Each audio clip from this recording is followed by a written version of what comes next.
Bonjour. Aujourd'hui, je voudrais vous parler de taxe d'habitation et plus spécialement de la promesse de campagne du président de la République, Emmanuel Macron, de supprimer la taxe d'habitation pour 80% des citoyens français. Ça a été une promesse majeure et il n'est pas interdit de penser qu'elle a été efficace électoralement. Alors, maintenant, il faut la mettre en œuvre. Et là, les choses se compliquent et pour être très honnête, ça tourne même carrément au fiasco. Le fiasco, il est d'abord fiscal.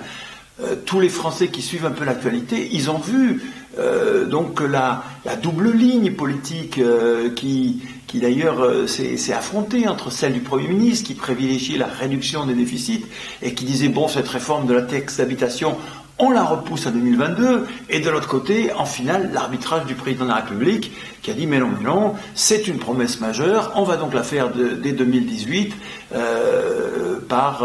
en 3 années, de 2018 à 2020. La réalité, c'est qu'on poursuit un double but, réduire les déficits et en même temps baisser les impôts. Et quand on poursuit ce double but, eh bien on met une double pression sur la dépense publique et sur la baisse de la dépense publique, et ça, c'est douloureux. On l'a vu avec les réactions qu'ont entraîné les annonces de baisse de crédits ministériels, notamment celui du ministère de la Défense. Mais après, le deuxième fiasco, il est territorial.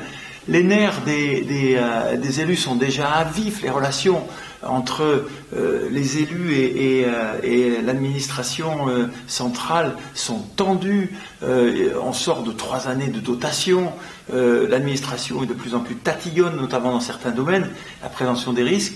Il y a là un risque majeur. En effet, la taxe d'habitation, globalement, c'est 10% des recettes des collectivités locales, c'est énorme.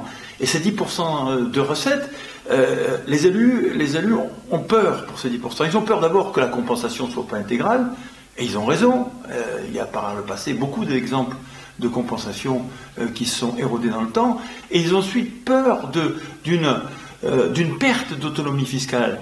Les élus doivent pouvoir aller avoir un projet politique et aller devant le suffrage universel et dire voilà mon projet politique et voilà comment je le finance.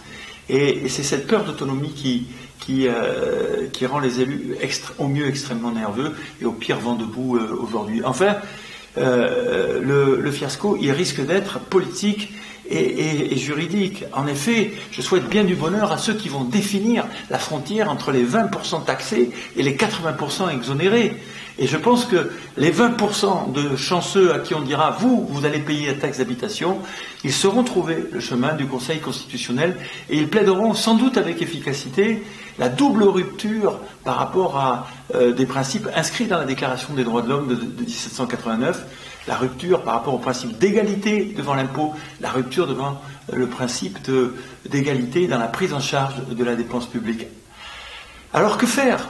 C'est une promesse politique majeure de la campagne et en même temps, ça sent pas bon et on va vers des difficultés majeures pour le président de la République.